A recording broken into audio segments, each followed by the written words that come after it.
Hello friends, PDW के एक नए एपिसोड में आप लोगों का स्वागत है। दोस्तों, काफ़ी टाइम से almost for more than a decade China की एक कंसिस्टेंट पॉलिसी रही है कि साउथ एशिया में हम अपनी पैठ बढ़ाएं, क्योंकि साउथ एशिया बेसिकली ये इंडिया के इन्फ्लुएंस में था और India is the dominant power in this region. लेकिन इसको जैसे जैसे चाइना का जो इकोनॉमिक एंड मिलिट्री स्ट्रेंथ में इजाफा हुआ, उसके बाद इसने एक कंसिस्टेंट पॉलिसी अपनाई कि to expand its footprint in South Asia. और इसमें खास करके एक मोमेंटम आया 2013 में, जब चाइना ने अपने belt and road initiative project को लॉन्च किया। तो इस रीजन में जो भी माने इंडिया के अलावे जो भी कंट्री हैं, उन लोगों को चाइना ने अपनी तरफ खींचा कि भाई if you sign this BRI initiative और BRI project, then we are ready to finance. और इसी के तहत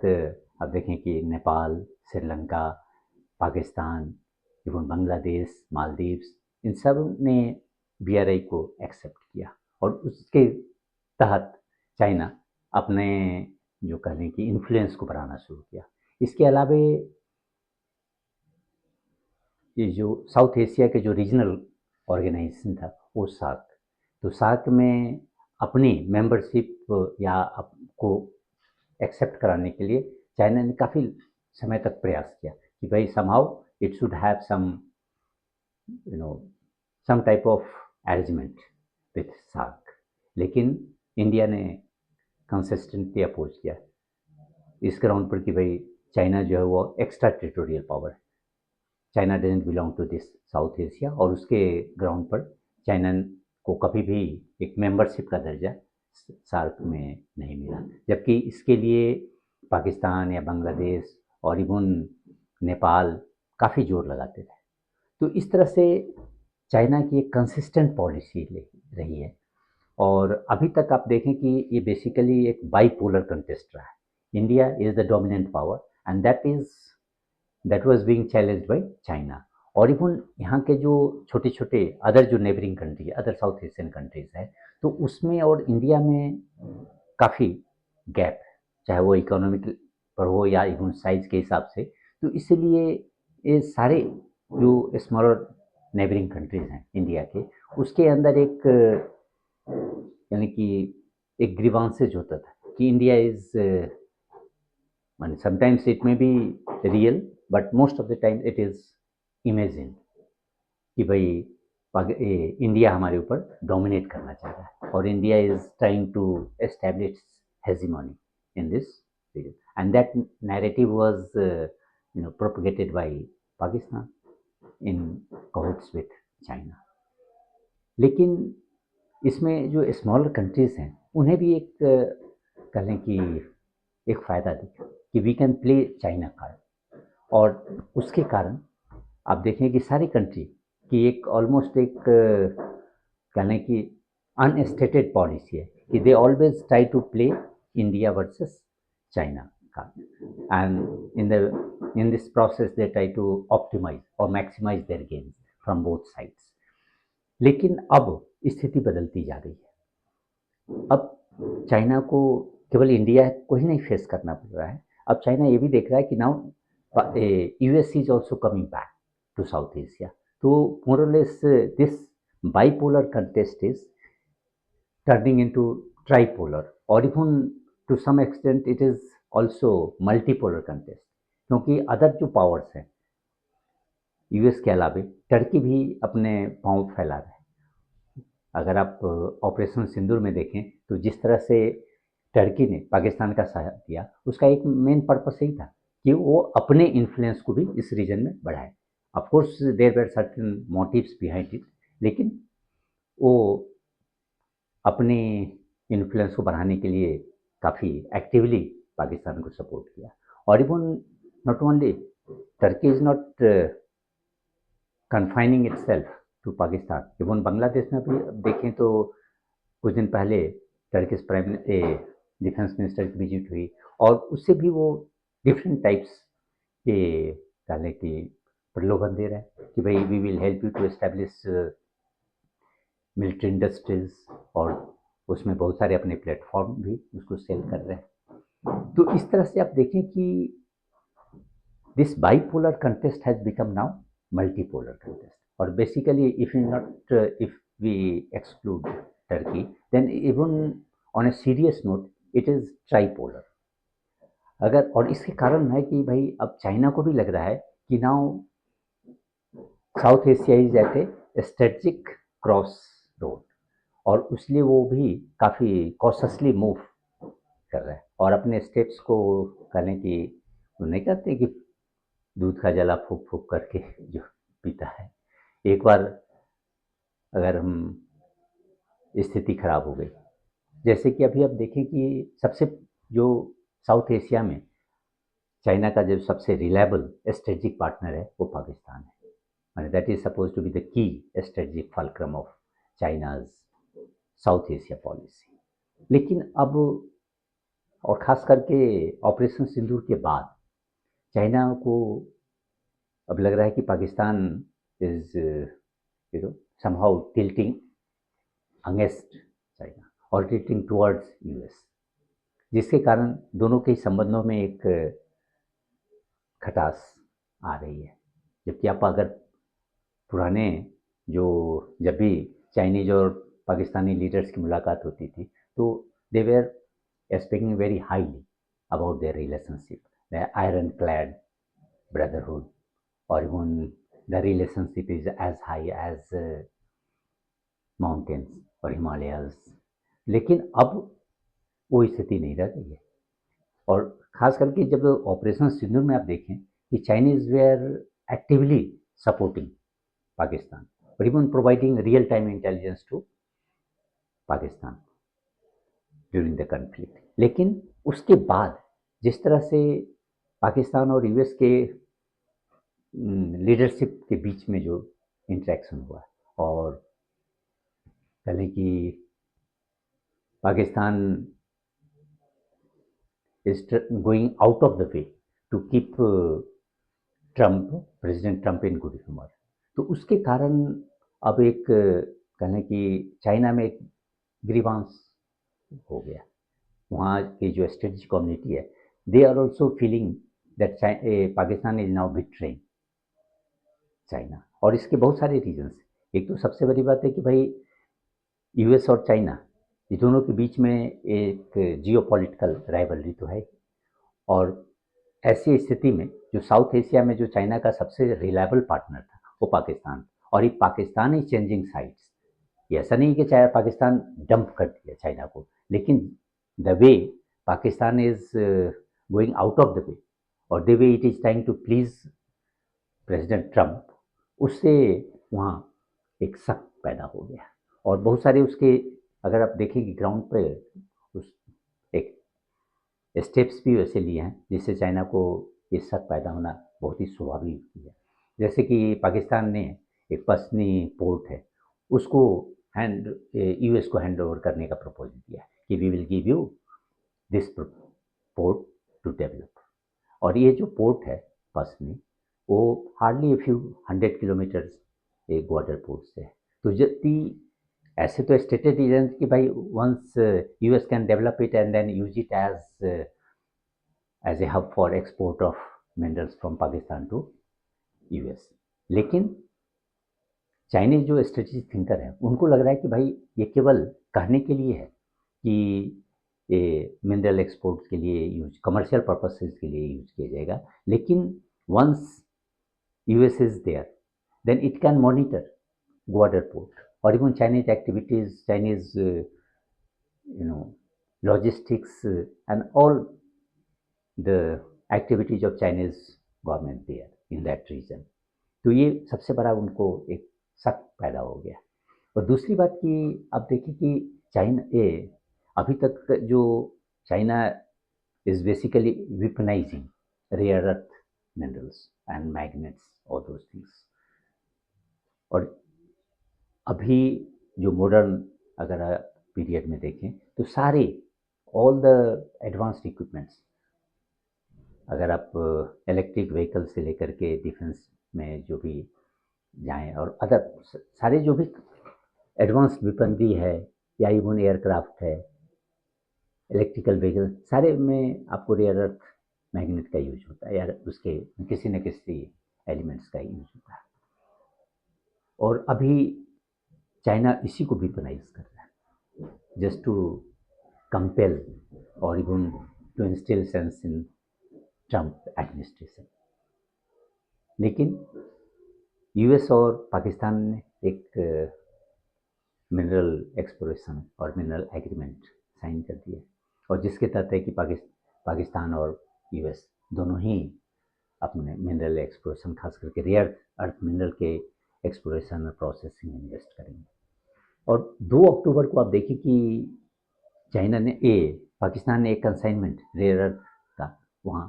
भेज भी दिया। तो इससे जो चाइनीज स्ट्रेटेजिक थिंकर हैं उनको लग रहा है कि basically USA Pakistan is teaching China, क्योंकि पाकिस्तान के जो रेयर अर्थ डोमिनेंस जिसको चाइना यूज कर रहा है, वेपनाइज कर रहा है in its fight with US,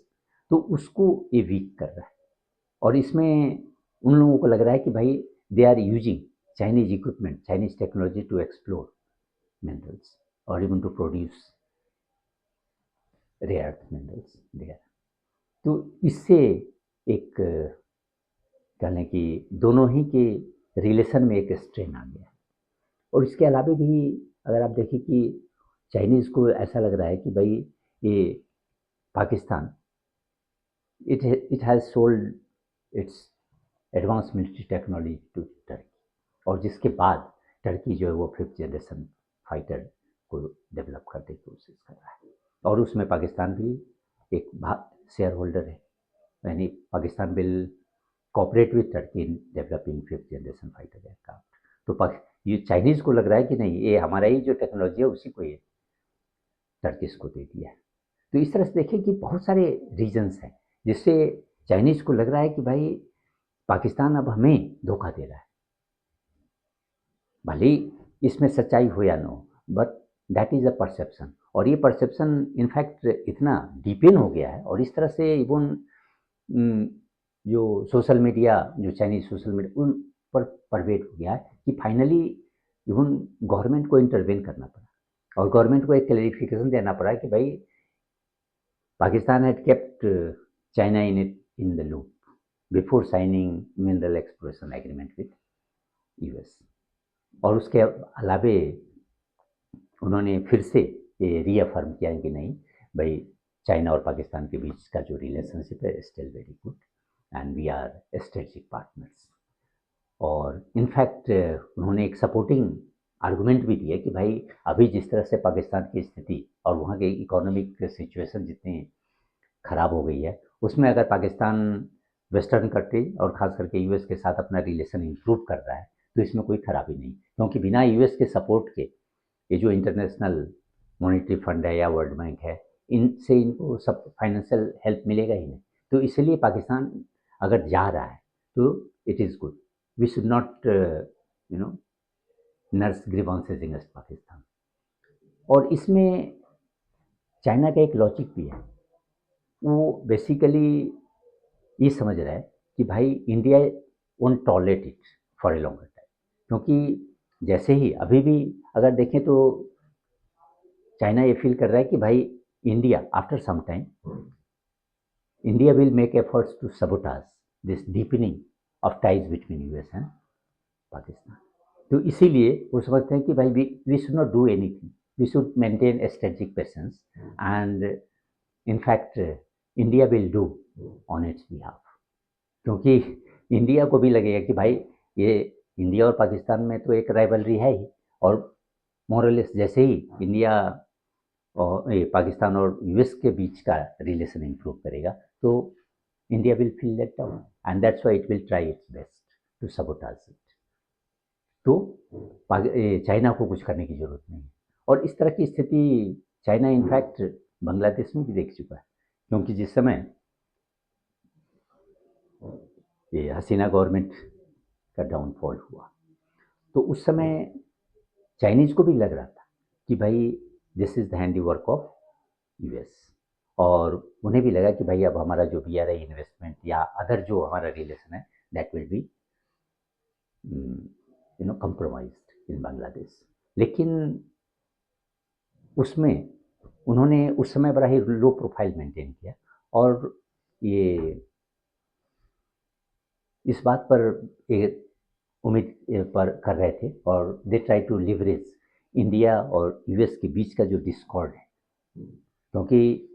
India has always supported Hasina, Sheikh Hasina, लेकिन US was not happy with that. तो इस रिजीम चेंज के बाद उनको ये लग रहा था कि भाई समहाउ इंडिया और यूएस के बीच का डिस्कॉर्ड है that will work to Chinese advantage. और जैसे ही अब देखिए कि बाइडेन एडमिनिस्ट्रेशन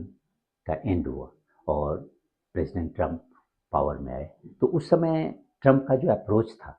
वो बांग्लादेश के प्रति कोई फेवरेबल नहीं था, और बड़ा ही एंटी कहने की यूनुस रिजिम थे, खास करके ह्यूमन राइट्स और अदर इश्यूज को लेकर के। और उसी समय just to counter US, Yunus regime और मोहम्मद यूनुस ने चाइना की विजिट भी किया, वहाँ चाइनीज़ एंटरप्रेन्योर्स से भी मिले, और चाइना ने उसे कहने की आश्वासन भी दिया कि we will further invest in you, और दोनों कंट्री के बीच में वो कई सारे एग्रीमेंट भी साइन हुआ था। तो चाइना को just it had to wait, और अब आप देखें कि उसके बाद चाइनीज़ जो डिप्लोमेट्स हैं उनका जिस तरह से इंटरेक्शन जमात इस्लामी या बीएनपी के साथ हुआ है, और इनफैक्ट आप ये उम्मीद कर सकते हैं कि किस तरह से चाइना बांग्लादेश में अपनी जो प्रेजेंस है उसको स्ट्रेंथन कर रहा है, कि जमात इस्लामी के एक डेलीगेशन चाइना विजिट किया। तो पाकिस्तान ये चाइना तो अपना जो पहुंच है वो धीरे धीरे मजबूत कर रहा है, लेकिन they are still very much suspicious about US role in Bangladesh also, क्योंकि अगर आप देखें कि शेख हसीना के जाने के बाद माने काफ़ी यूएस के जो मिलिट्री एक्टिविटीज़ में दोनों के बीच, दोनों बांग्लादेश और इसके बीच में काफ़ी इंक्रीज हुई, क्योंकि अब अगस्त सितंबर और इवन जुलाई में पहला आप देखिए ज्वाइंट आर्मी एक्सरसाइज हुआ बांग्लादेश में, और वो कह लें कि उसका टाइगर शार्क 2025, और फिर अगस्त में अगेन अनदर ज्वाइंट एक्सरसाइज हुआ, वो Tiger Lightning, then finally in सितंबर को मैंने 14 to 16 उसमें ज्वाइंट एयरफोर्स एक्सरसाइज हुआ। तो इस तरह से आप देखिए कि यूएस और बांग्लादेश के रिलेशन में भी काफ़ी इम्प्रूवमेंट हुआ, और बांग्लादेश की जो मिलिट्री है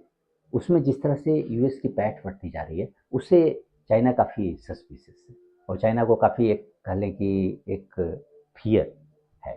कि somehow US will sabotage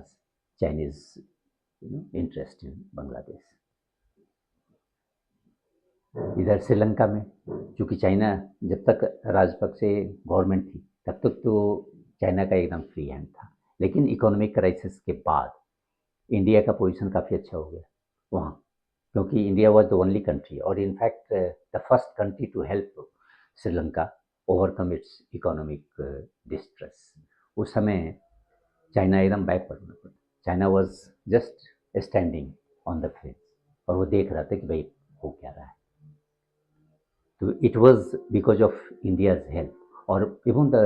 help from western countries that somehow Sri Lanka was able to overcome this economic problems। तो वहाँ और अभी भी आप देखें कि कंसिस्टेंटली यूएस भी अपने प्रेजेंस को स्ट्रेंथन कर रहा है वहाँ श्रीलंका में भी, क्योंकि सितंबर में जो air force joint air force exercise Bangladesh में हुआ तो उसके जस्ट पहले करीब मैंने 8 या 8 to 10 उसमें ये श्रीलंका में भी जॉइंट एक्सरसाइज हुआ। और इनफैक्ट जब बांग्लादेश में जॉइंट एक्सरसाइज, उसमें 2 श्रीलंकन एयरफोर्स पर्सनल भी थे।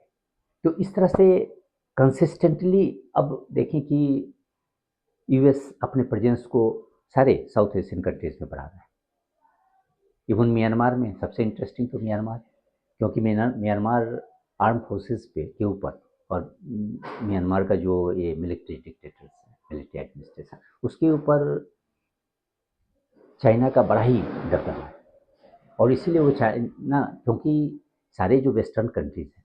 दे are very much critical, India critical है, लेकिन at the same time India जो है वो म्यांमार जुंटा के साथ अपने रिलेशन को मेंटेन करके रखा, क्योंकि that is a strategic necessity, despite India having sympathy with democratic elements. India cannot dump, or it cannot sever its relationship with the military leadership there. तो इंडिया तो शुरू से कर रहा है, लेकिन अब यूएस का भी जो अप्रोच हुआ डिफरेंट हो गया, क्योंकि इट इज़ म्यांमार में ऐसे उम्मीद किया जा रहा है कि भाई ये जो रखाइन स्टेट है और कुछ अदर जो इंडिया के साथ बॉर्डरिंग एरियाज, वहाँ रेयर अर्थ का काफ़ी अच्छा डिपॉजिट है, और इसीलिए चाइना ये फील कर रहा है कि भाई इंडिया और ये US they are working together to help Myanmar militia to challenge the central leadership, और इसीलिए वहाँ भी अब उनको एक चैलेंज फेस कर रहा है। पहले तो था कि एकदम almost Chinese had free hand, कोई भी अपोजिशन था ही नहीं, क्योंकि वेस्ट तो almost they had sanction the Myanmar is military leadership, human rights और डेमोक्रेसी, इस सब के नाम पर। लेकिन अब जैसे ही ट्रंप की एंट्री होती है, यूएस की एंट्री इनफैक्ट म्यांमार में होता है, तो अब वहाँ भी चाइना को एक रेसिस्टेंस फेस करना पड़ रहा है। Similar situation is in Nepal. Nepal में जो अब अभी जो जेनजी मूवमेंट हुआ, और जिसमें ओली गवर्नमेंट जो प्रो चाइनीज थे वो कोलैप्स कर गई, तो उसमें भी कहीं ना कहीं चाइनीज को यूएस का हाथ दिखाई पड़ रहा है, और इसलिए now they think that they will have to face more anti China activities there. तो इस तरह से आप देखें कि साउथ एशिया में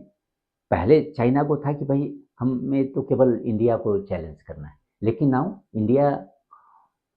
may be not only India but even US, or in fact if India and US relations improve over a period of time, क्योंकि अभी तो ये जो ट्रेड टेंशन के कारण दोनों में ही काफ़ी स्ट्रेन पैदा हो गया है, लेकिन उसके बावजूद अगर इंडिया और यूएस दोनों का जॉइंट डिप्लोमेटिक मूव ये सारी कंट्रीज में होता है, तो China will find it very difficult to maintain its momentum in South Asia. और इसीलिए आगे के दिनों में एक बड़ा ही इंटरेस्टिंग होगा कि किस तरह से ये जो डिप्लोमेटिक ये जो गेम प्ले हो रहा है, या ग्रेट पावर कंपटीशन यूएस और चाइना का जो अनरेवल हो रहा है, वो किस तरह से आगे बढ़ रहा है इन साउथ एशिया,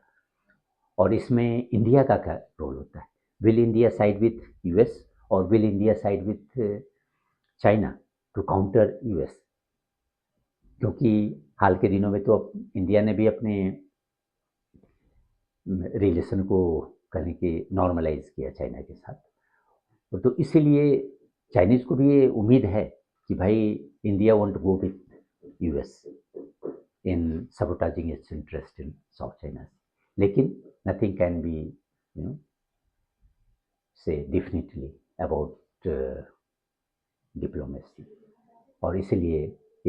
ये काफ़ी इंटरेस्टिंग होगा टू वॉच करना कि भाई साउथ एशिया में एक ग्रेट पावर कंपटीशन जो है वो किस तरह से अनफोल्ड कर